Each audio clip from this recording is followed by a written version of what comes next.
In this video, we are going to talk about abstract. Abstract pattern, better to say, and abstract class in C#. Okay. So the idea is that consider first of all some kind of situation, and in order to explain that situation, I have created a separate application here to demonstrate this abstract concept. Is consider I to have a class for accessing data. And I want, say for example, two different classes. One is file data access and another is going to be, say, database data access.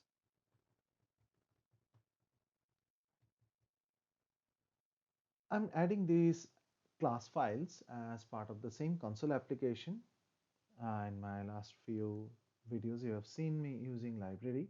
I'm not doing that right now for the simplicity of the application.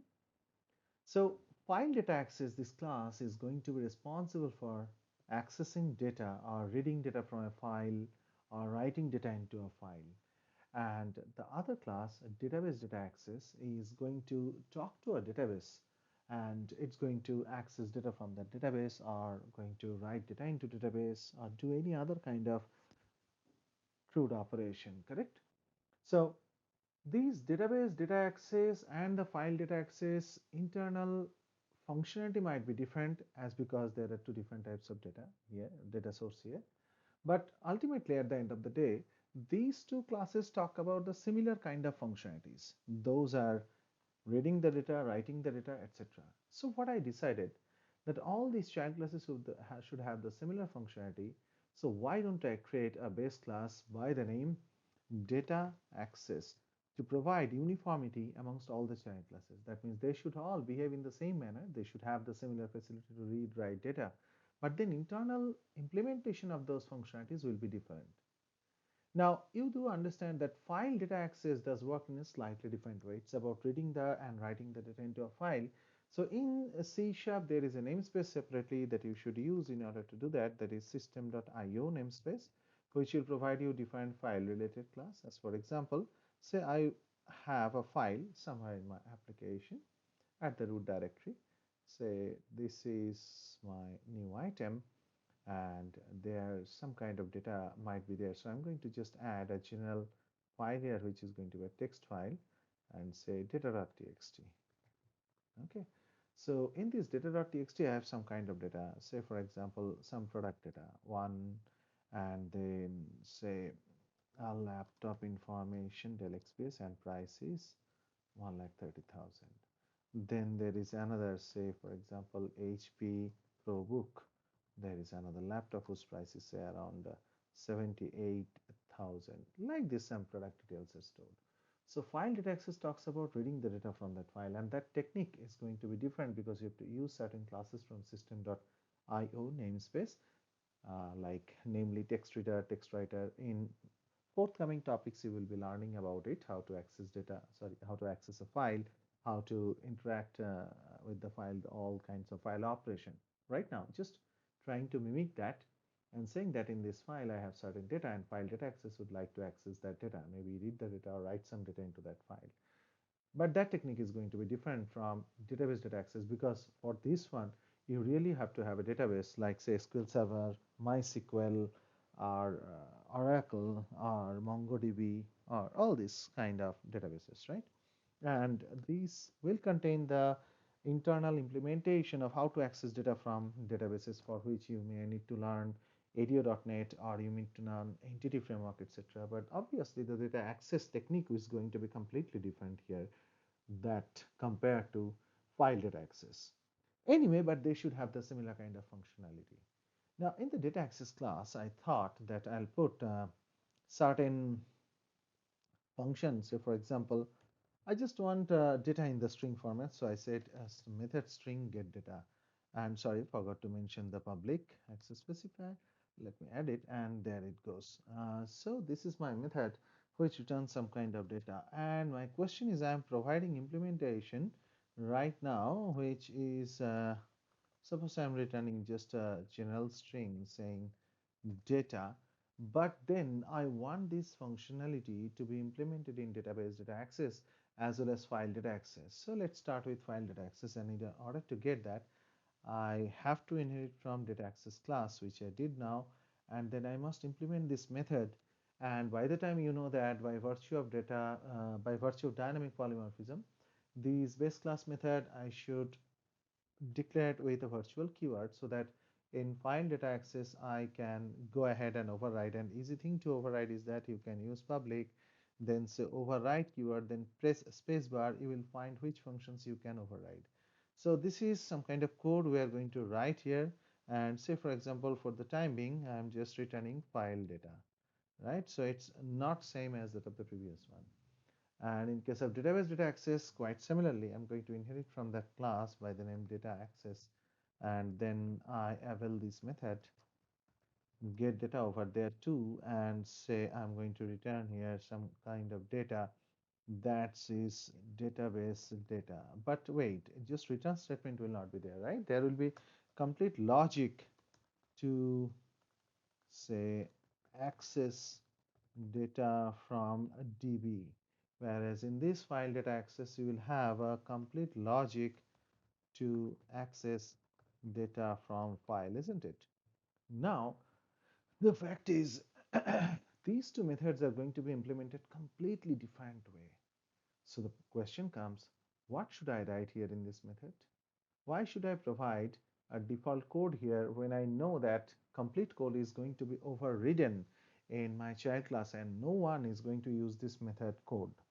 Unlike the previous example where you have seen I had an employee class, and then there were two child classes which are developer and HR. There was a meaning to put that method calculate salary inside employee, as because there were some kind of salary calculation based on the common attributes, and we were using them this method from developer to invoke and get the partial salary and then add it with the extra attribute that we have.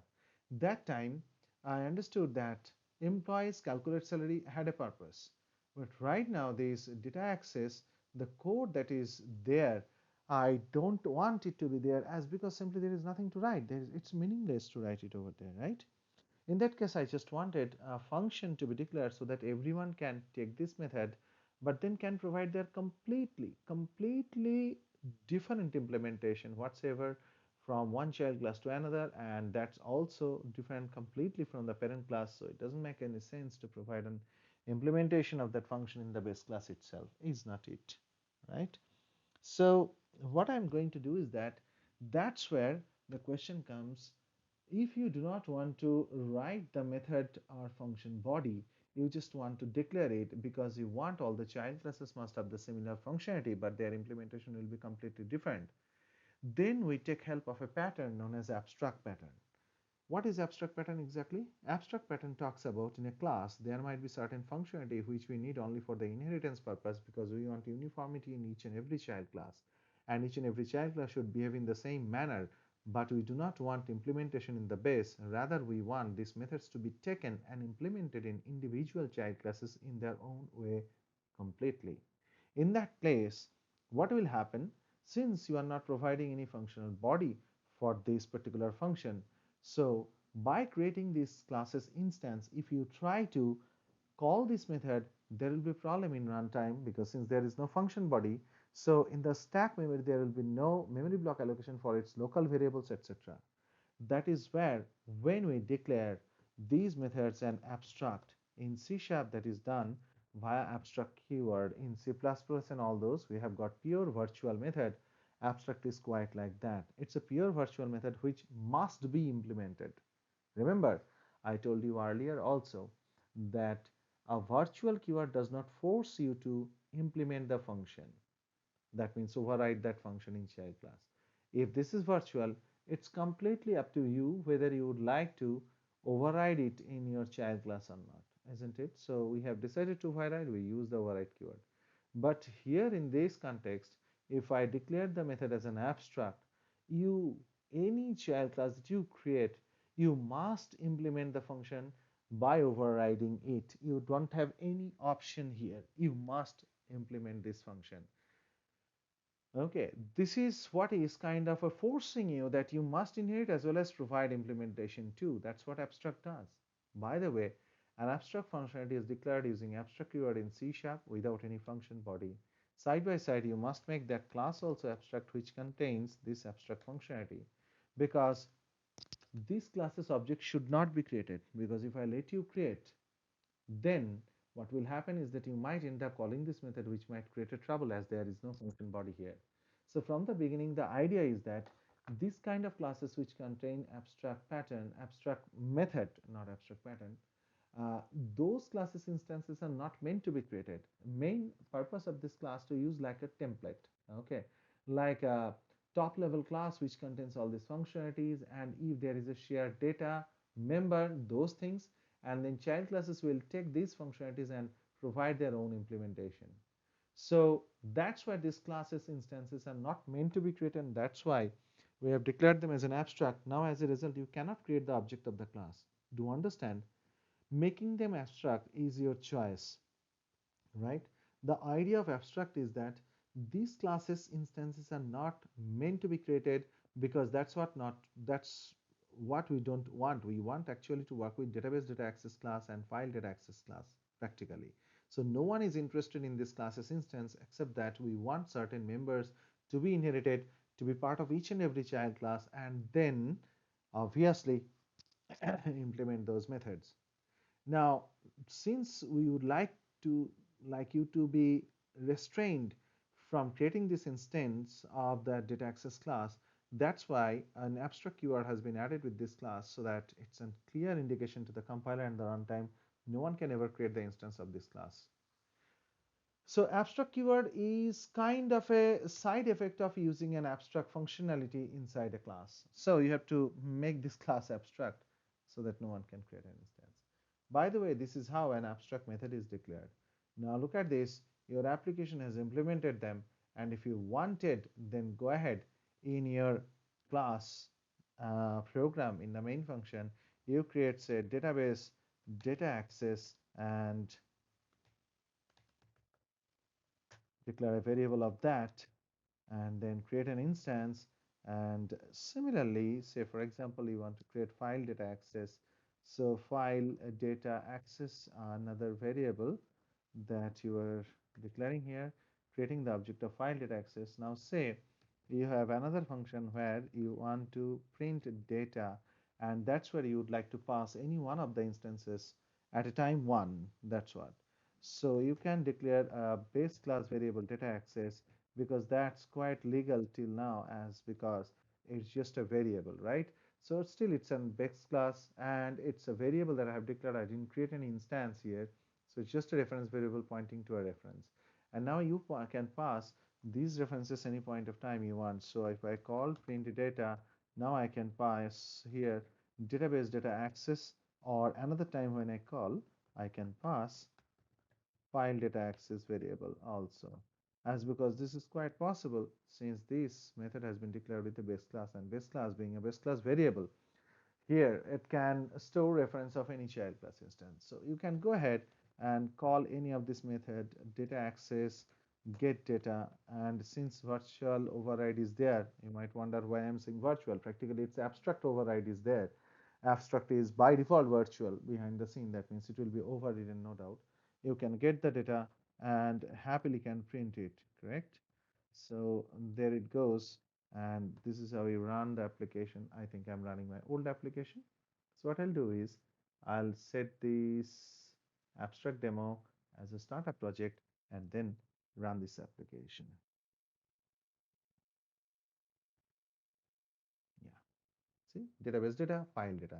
So you get different type of data, right? So this is what is abstract pattern. Abstract pattern says that if you want to access data, or if you want some kind of classes in your design pattern which should have the similar kind of functionality, but that functionality must not have any kind of base implementation, then you can create a base class which is going to be an abstract class and contain an abstract method, which is going to be inherited and then overwritten in each and every class, and that is must, not an optional, correct? But in this way, you also came to know that there is a third place where you can use the override keyword. In the previous class, you have seen if the base class, immediate base class method is virtual or immediate base class method is override, that means up in the chain of inheritance, there is a class which has the virtual method which is being overwritten in the immediate base class, that you can override. Plus also abstract methods are meant to be overridden. So override can be used in three different situations: if the base class method is virtual, if the base class method is override, and if the base class method is abstract. Okay, in C sharp. Now we are able to call this method. Now obviously data access class I have created just not to have some kind of functionalities. It can also access, it can also have data, like say for example path. This path means many things.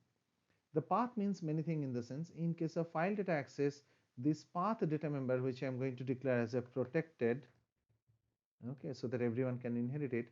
In case of file data access, what can happen is this is going to be kind of, I'm going to make it as a read only. So once you have given the path, you can no way change it, so that you can access it from the child classes. I have given protected, but it's read only protected, as you can see I have declared in this way. It can be inherited, but it's read only. So wherever you have declared it, you have to assign it there. So let's say I'm going to create an constructor here, and in that constructor also I'm going to have this path data member. Side by side I'm going to have a default constructor too. Okay, all of them, as because after all this is a base class, though you are not creating instance of it, but being a base class it must have the default constructor, whereas side by side I have a parameterized constructor too. Now this is a read only, so you are going to assign value to it, isn't it? And since it's an abstract class, what you are going to do is from the file access, data access, you can have its own constructor too. This is the default constructor, and then once again you can have a constructor where you can have the string path, which you are going to simply bypass it to the base, correct? And that will be used in that will be sent back to the base class via this base keyword and base class constructor, and that will be assigned there in the base class. Deducing for the database data access, what we are going to do is that we are going to create a default constructor. In case this itself acts as a base class, then a parameterized constructor, and there goes the string data, which I bypass again to my base class using base keyword, isn't it? So this is how we do it here. So it is quite possible that the base class has some kind of data member. Obviously, it can have this kind of abstract functionalities also, and it can have properties too. Like now here, say I want to create a property for the path. So public a string path, but only get accessor will be there, as because this is a read only, you cannot assign it via any other way. So this dot path, right? And file data access, database data access, wherever you want to assign this path, you can go ahead do it, but you have to do it via constructor only, correct? Once it is given, this value cannot be changed. So I didn't keep a property which has a set accessor, has only get accessor. Anyway, perfectly fine. It can have other methods too. Like say for example, the method is void, right? And I have got a separate method here, public, and that string that actually show data method is there. Sorry, wrong place to write. So that's your show data method, and the show data method will return some kind of data. But what is this data? Let me say this data is nothing but one more protected data member, okay, which is string data that you are going to declare here. And this is the method which I have kept here, but then again this method is going to return some kind of data from the base, and this data is going to be assigned, no doubt. So you can call this method, or you can have a property also separately. It doesn't make sense right now, I have this method anyway, right? So you can call this show data method, and then you can implement it in the child class. You can make it virtual. Anyway, I'm not going to keep this method here maybe. Maybe you can have this data accessed over there, right, in the child classes, and then can have some other method which will return this data. It doesn't matter anyway. So this data, how it is going to be assigned depends on you. Let this function be there. What's the big deal? Now, file data access actually accesses the data, but it doesn't return anything right now. So I cannot have the return. So what I'm going to do is that these dot data, I'm going to assign it here, file data, and ditto same database data access. Here also, I'm not returning anymore, so function signature has to change. And we're going to say that these dot data is equal to database data. Now look at this. Anytime you call this function show data, it is going to return this data. Now, this is one function which is a regular function. This is a function which is an abstract function. So, in an abstract class, my point was to tell that you can have anything else like regular read-only data member, then and then oh sorry, I have made this constructor as protected. I didn't notice it. So public, you can have this, right? String path. Uh, Never assign to will always have its default value to null. Never assign to. I think we have assigned it perfectly well. So, okay. Maybe I don't need to access it here, so I'll make it private, not a problem. Correct? Now that makes sense. But still, it gives you path is never assigned to will have its default value null. Okay, we'll see what happens to this anyway. And in the meantime, from file data access, let me quickly check. Yeah, we are calling this database data access also we are calling this. We'll try to print this path from here. What do you say? So it is CW, and then I would like to print this path here. And maybe with respect to file data access also, let me just print the path here. This dot path, right? Done. So what happens right now? Let's see. These data access class has a read-only protected string path, protected string data. There is a default constructor, there is a parameterized constructor, there is a property, there is a nice regular method. Side by side, it has additionally an abstract method, and that's because of that, only that, I have an abstract property here, correct? Abstract keyword here with the class, beg your pardon. So it's just an abstract keyword with the class which makes that tells the runtime that you cannot create an instance of it. Otherwise, this class looks 99% similar to any other class, right? So other classes are known as concrete classes which have inherited from data access, have provided their own constructors here, yeah, right? Then it has also has its get data method overwritten on the top of the base class, and it has displayed the path, and it's setting the value to data so that you can call this method show data and can get it returned.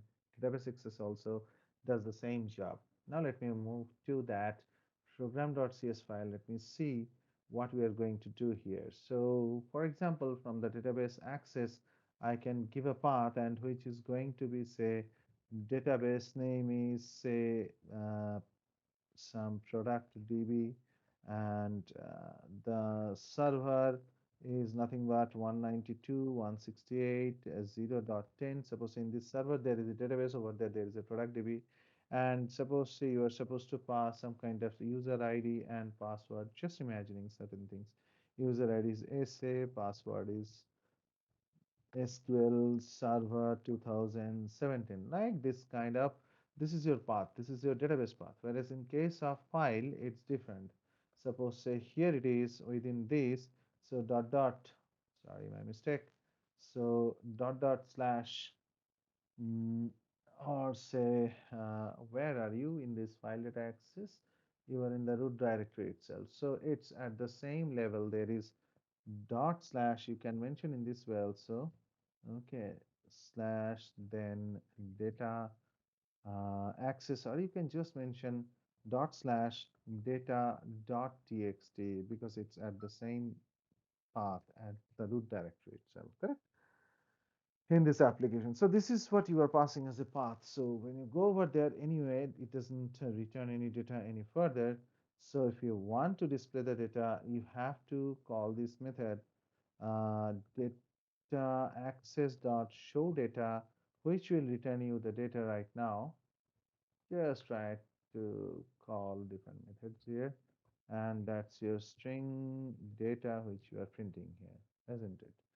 So that also will bring the path here. Anyway, let me run this application and check whether I'm able to get everything nice and proper or not. As I can see, I have got two different paths over there, database, product DB, server, etc. So it's displaying database data, and then with respect to file data access, it's displaying the file path plus file data also, isn't it? As if you have accessed the data from there. So this is how the abstract pattern looks like. The necessity of the abstract pattern is to provide similar functionality over or across all the child classes, but then the base class shouldn't have any kind of code for the function. That means there should not be any function body, since every child class is going to implement that function in their own way. They have their own code that doesn't need any implementation in the base, right? So it's a forcing you that you must have this method and implement it also. By the way, if you by chance do not implement, this class itself becomes a abstract class. You cannot create again instance of this child class, and you have to declare this class with abstract. So if you by chance decide not to do that, you can comment it, but then declare this class as an abstract class. Now, abstract class is quite similar to regular classes, so it will have their constructors. As you can see, when I run this application and create an object, so this is my data access, database data access call goes to that parameters constructor. From there, it moves to the base classes parameters constructor, because I have explicitly called that. Then you are having this dot path is equal to path assigned over there.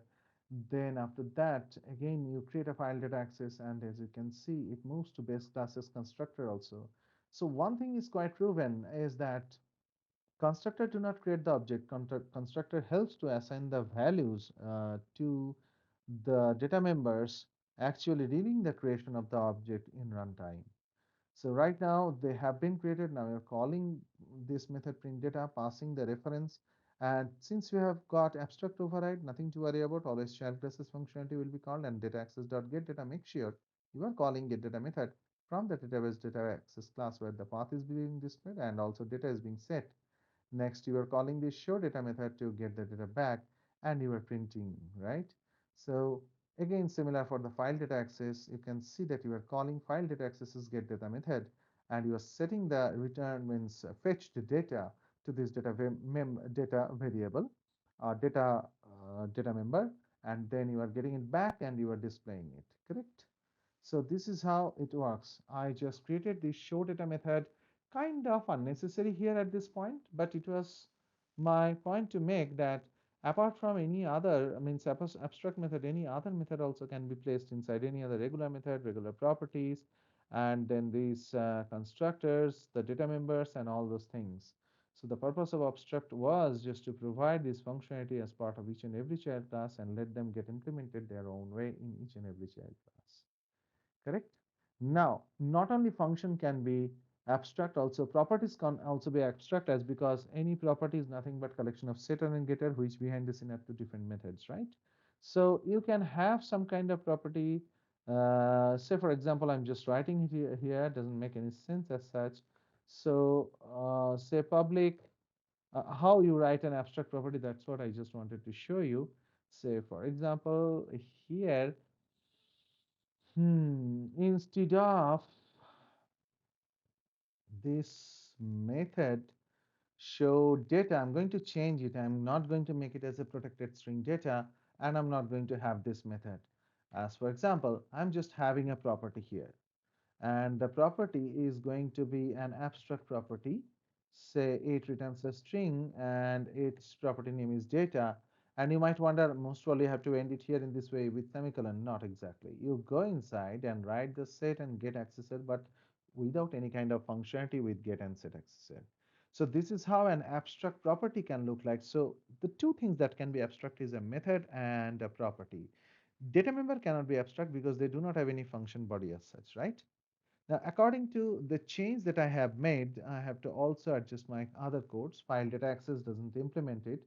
So now instead of having here inherited property data, what I'm going to do is that I'm going to declare here a data member file data, and then I'm going to just override that data property, which gives me, if I press tab and select in this way, Visual Studio gives me some default code, and this is what I want. Actually, even I made a silly mistake over there, that I never wanted this data to be set from outside. Means from program.cs, when you create an instance, you cannot set the data. This data will be set internally. And that's why a bit interesting. Even set accessor can be declared with some other access specifier like protected. What does that mean? That means, as I said in some of my earlier video, I think one of my earlier video where I mentioned that properties set and get accessor has a similar access specifier which is public. So they are publicly accessible. But it's quite possible for you to set this different access specifier for set and get accessor apart from this default access specifier public, which is actually for the property itself. So if I say protected set, that means only within the child class this value can be set, cannot be set it from outside. If you try this, say database data access now dot data property, and if you try to set some data here, you will find an error, and clearly it says the property or indexer cannot be used in this context because the set accessor is inaccessible. So this kind of tweaking with the properties can be done.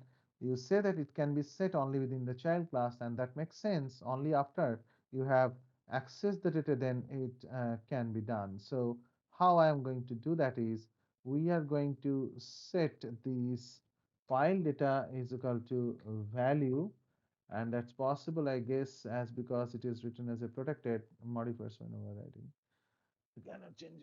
Yeah, it has to be still protected. Okay, set in this way, and you cannot make it public. And obviously, get is none other than these dot file data, isn't it? So this is your get and set accessor. Why I mentioned protected as because simply while overriding, you cannot change its access specifier. So it has protected. It has to be protected over there also as the same way. Now, this can be obviously inherited in other classes and can be set only in the child classes. So protected set, and here I set these dot now file data property. I'm accessing the property here to show you instead of I know I have this, sorry, not file data, it's a data property. I can access this data property, I can set this file data, not a problem. Okay, and also you could have access this data member itself, but I didn't want to do that, nothing else. In the meantime, I'll just create a default constructor for these two. Now data, and oh sorry, I noticed that we have already this default constructor, so I'll just take it out. Better what I'll do is that I'll put the property after my constructor, so that my constructors are done, default and parameterized both. And then after that, I have this property which has been overridden here, and this is being called within to set the value, though I had a very easy way to access the file data also, but my point was to show you how to have abstract property. That's why just calling the property to set it internally from this. Again, from database data access also, I'll do the detail same. I'll have, say, for example, string database data, and that's the data member. I have my constructors over there. Now I'm going to create that property, practically override that property data here, and make the changes just like the last time I did with file data access class.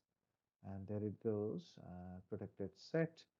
Now this property has been created after I have mentioned protected in my base class, so there is no problem.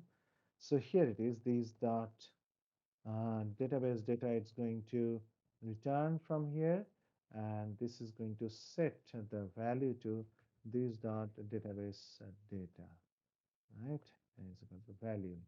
And if you want, call this data property, set your database data only when you have access data then.